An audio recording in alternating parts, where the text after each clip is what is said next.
Our destination, Vijaynagar in Arunachal Pradesh, one of the country's easternmost inhabited areas and airfields, one with extreme historical and strategic significance. SNG travelled to Vijaynagar in 2021 too, but 2 years later, we've got an upgrade from a Dornier. This time, we're at the Indian Air Force's Chabua base in Assam, flying on a Chinook helicopter to the Vijaynagar salient that borders Myanmar or Burma. On board, Lieutenant General P.C. Nair, the Director General of Assam Rifles, top officers dealing with the area, personnel from the company operation base, and cargo for the secluded inhabitants of Vijaynagar. Irregular flights like this are the main way to get in. The only other option by foot, 157 kilometers to Miao, which takes about a week through densely forested terrain. An all-weather durable road connection though is expected to be operational by late 2023. The history of this road per se also goes pretty long back. 1970s was the first time when a cavalcade of vehicles went by road to Vijaynagar. In 1974 was the time. Thereafter, of course, this road has been in disuse, or track I would say has been disused, and subsequently in 2013 was when the work on this again started. It's been almost 10 years. Work has been slow. There are a number of factors and primarily being the terrain, which is quite challenging. The road 157 kilometers, as of now if you ask me, quite a bit of progress has been made in last few years. Currently it's a fair weather road wherein during winters when there are no rains, light vehicles, especially 4x4 vehicles like pickup and all, can traverse through. Work is still on.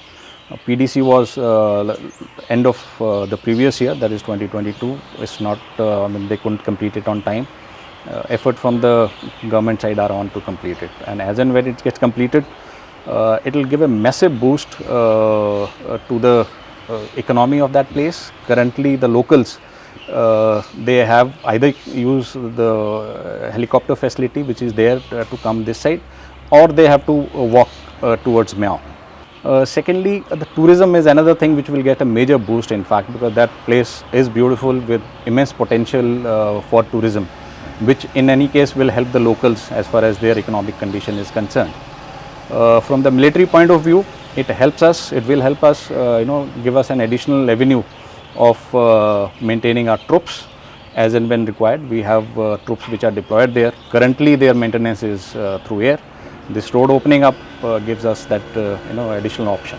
On board the Chinook, the DG Assam Rifles explains the significance of the area, Vijaynagar, Chaukan and Pungan passes, and Putao in Myanmar, and how India secured and inhabited this area in the early 1960s and 70s, preempting an imminent outside move to settle here.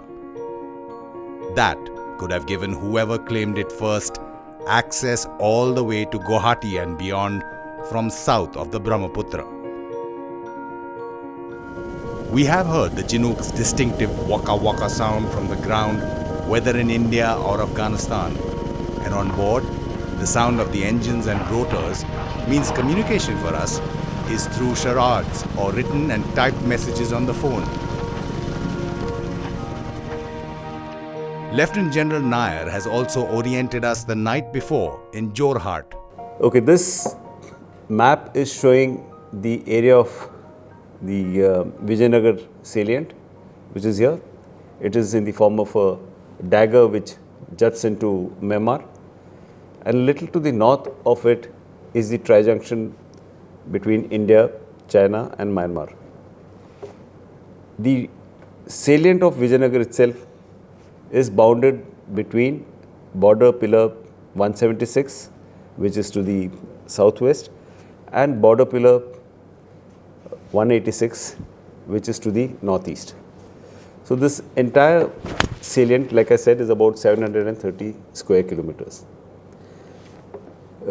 What is interesting is, after border pillar 186, there are no border pillars. The terrain is extremely hostile till the tri-junction.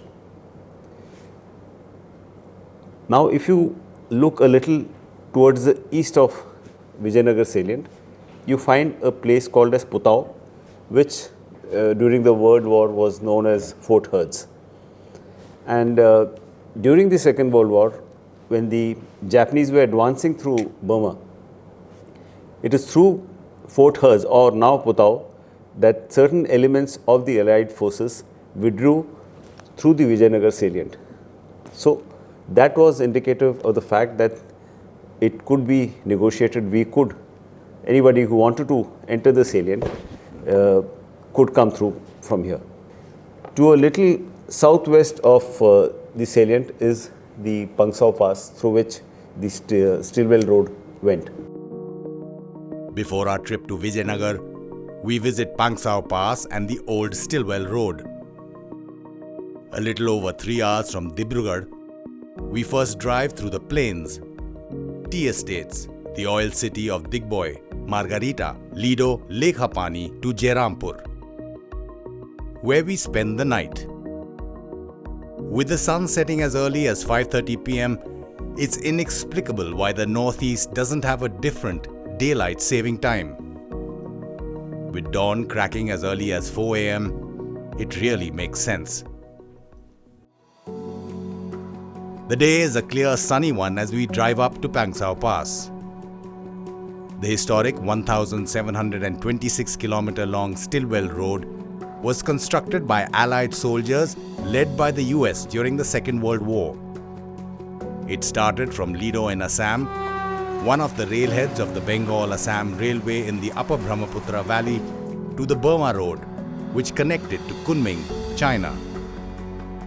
It passed through Lekhapani, Jairampur, Nampong, and the Pangsau Pass on the India-Burma, now Myanmar border. Hidden till the 1990s, on the way to Pangsau Pass, our first stop is a World War II cemetery for men who died building that road. It is still considered an engineering feat. Built through dense forests, deadly swamps, and rugged hills, even while the World War was raging. Most deaths were caused by malaria, the monsoon, dysentery, snake bites, and accidents. The Japanese occupation of what is now called Myanmar had cut off the Burma Road, the only land route for the Allies to deliver aid to General Chiang Kai-shek and the Kuomintang army. So the only supply route available was the costly and dangerous air journey over the Himalayas called the Hump. From Dinjan, Chabua and Ledo air bases in Dibrugarh district in Assam to Kunming, Yunnan province, China. The Ledo road was to complement the air route and was constructed under the direct supervision of American General Joseph Stilwell. He was the Chief of Staff to Allied forces in the China-Burma-India theatre for the defense of Burma from Japanese forces. The road was renamed after him in early 1945 at the suggestion of Chiang Kai-shek.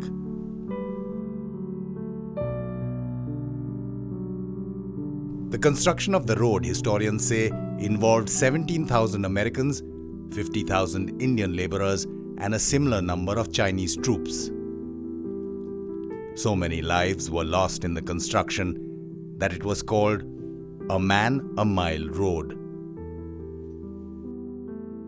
Over 1,000 graves have been found in this Jairampur cemetery.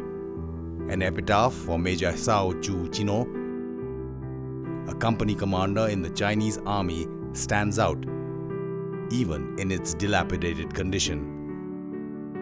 He is one of hundreds of Chinese buried here. Chinese and Indians fighting on the same side. Historical testament to the saying, "There are no permanent friends or enemies, only permanent interests."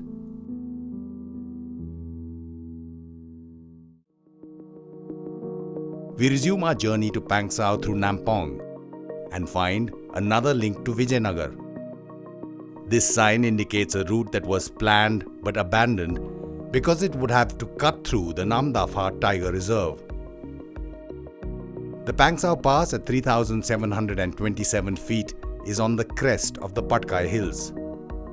The smooth as silk drive now, in deadly contrast to the sharp gradients, mud and forests, which made getting up to the pass a nightmare.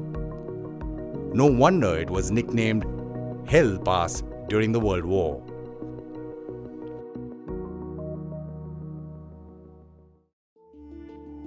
In more recent times, Pangsau was seen as a crucial point in India's Act East policy. There were times till 2020 that border trading markets and open bazaar days took place 3 days a month at Nampong.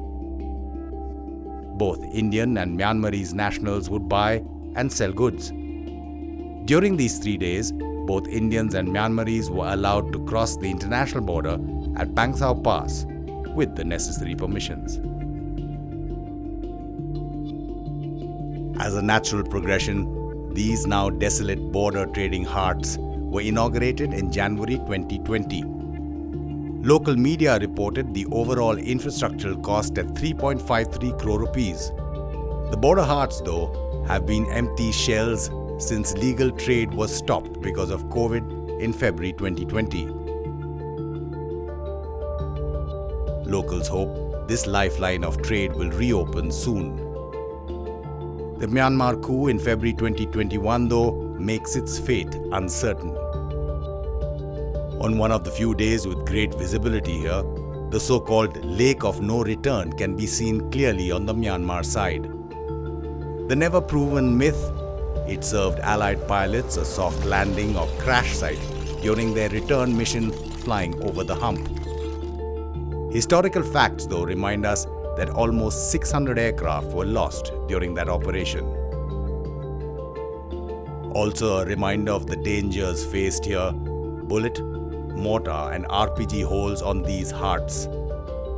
More than 3 dozen or so NSCN and ULFA insurgents attacked this post in August 2022 in the run-up to Independence Day. The repulsed attack highlights why personnel in sufficient number have to be on constant vigil. On the Indian side, only one JCO received minor injuries on his hand during that attack, while radio intercepts indicated casualties on their side. History as we know it now, and Vijaynagar could have also been a casualty if far-sightedness had not been at play. Now you see the place called Putao very clearly here. It's a clearing. It's a relatively big township. Now this is where the Chinese were supposed to have started some movements in the early 50s. In fact, in 1956 is when we got reports of some Chinese movements there. And as the Chinese started getting more offensive in their behavior, as they started amassing more troops towards the India-China border, which is now called as the LAC, the government of India decided that we need to go and physically occupy the salient, which till then was not occupied at all. That is when a force under a major from 7 Assam Rifles was sent into the salient to see how far he could get in. This expedition, led by the major, consisted of roughly a platoon strength about 35-36 people. They could not go beyond a place which is now called as Gandhigram.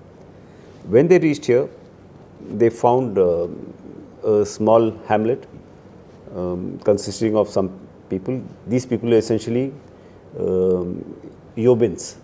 These people are supposed to have come somewhere between 1948 to 1950.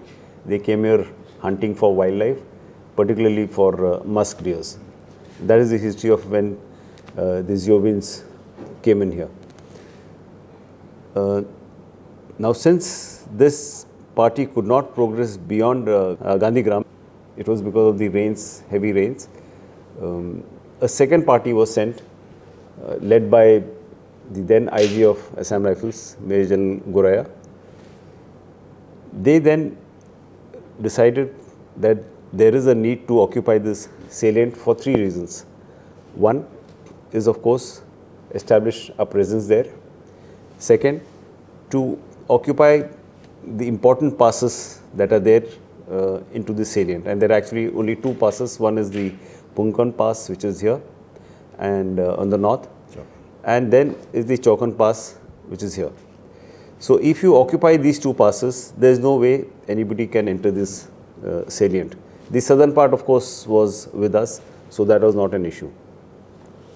So Gen Guraya came in with this party, and then they moved into this salient. One sub-team went to Punkan Pass, and the other went to Chaukan Pass. They moved with a strength of about 111 men. There were a total of 7 officers, 11 JCOs, and 111 men. But for their logistics, they had almost 365 mules, besides almost 100 porters. So that is something that we need to remember, how difficult it was to sustain them logistically. This expedition under Gen Guraya was able to complete this expedition in about 84 days. Wow. And it is somewhere in December 61 that we hoisted a tricolor both at Punkan Pass as also Chaukan Pass. And that is how this salient came with us. The advanced landing ground in picturesque Vijaynagar, Changlang district is one of the easternmost lifelines in Arunachal Pradesh. Post discovery of Vijaynagar by Assam Rifle troops, the construction work of the same commenced on 23rd November 1961 and it was completed on 2nd January 1962. That was the same day when aircraft Kalinga landed over there. And since then, the ALG has been acting as the lifeline of Vijaynagar as there were no roads which were existing. As on date, if we see that ALG is being used by civil haptors and also Chinooks and Mi-17 for ferrying of the loads of our troops which are deployed over there, and also acting as lifeline for the civilians, wherein all their ration and other essential commodities are being ferried by the haptor. So since then, all the locals, the local habitats of Vijaynagar, that is the Lishu tribe and the Gorkhas, so they have been supported by the Assam Rifles, wherein as part of our Assam Rifle civic action projects, wherein owing to the needs, the basic needs of the locals over there, for farmers there were handheld tractors which were provided to them by us. Then there were water tanks, those are syntax tanks for storage of the waters. There are, as there is no electricity as on date, so there are solar street lights, and in maximum of the households there have been street lights, solar lanterns which have been distributed. More so to help the locals in earning their livelihood, also we have provided them with the sewing machines. Recently, the local youth of Vijaynagar and that circle have been trained by us, wherein they have cleared the Agniveer recruitment, so that that has been done with the aim so that they join defense forces, the security forces, and that they earn their livelihood from that. Assam Rifles not only played a critical role in discovering, wrecking, establishing a presence and raising the tricolour in the Vijaynagar area, they continue to support the local and ex-servicemen settlers here with their basic needs and livelihoods.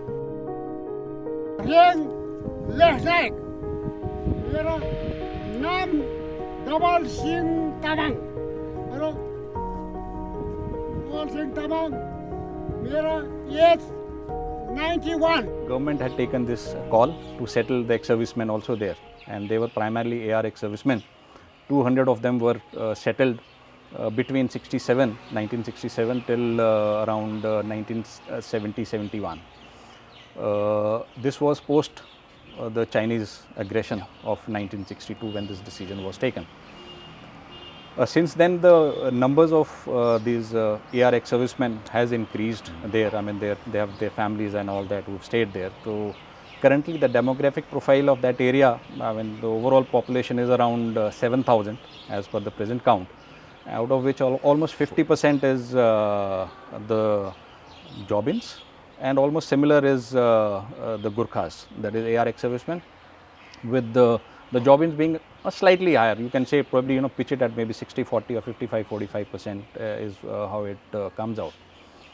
See, all these years since 70s when they were settled there and till today, wherein they have settled themselves there, they have met the national obligation as was required from them. There were certain promises which were made to them. Some of them are yet to fructify, and however, as far as both the communities are concerned, that is Jobins and the Gurkhas, by and large their relations have been cordial. There are undercurrents with respect to primarily sharing of power when it comes to Panchayati Raj elections, with Jobins having been granted ST status, and the Gurkha ex-servicemen do not have that status. So those kind of undercurrents have been there, but by and large their relationship have been cordial. While it's crucial that the state and central governments deal with the local undercurrents, the importance of how Assam Rifles and General Guraya changed imminent history has to be repeatedly underlined. When General Guraya and his party were a little southeast of Gandhigram, as they were going towards Chabua Pass, they met about 300 people who had just come in from Butao. And they told General Guraya that there are about 3,000 people who were planning to come into the salient very soon, in about a week's time. And most of them were armed as well. And they were obviously Chinese. So just see the effect that would have been there if our team hadn't reached there, our expedition hadn't reached there in this time frame. A week later, this entire complement of 3,000 people would have entered this salient, and history would have been very different. This salient would have never been ours. That is important.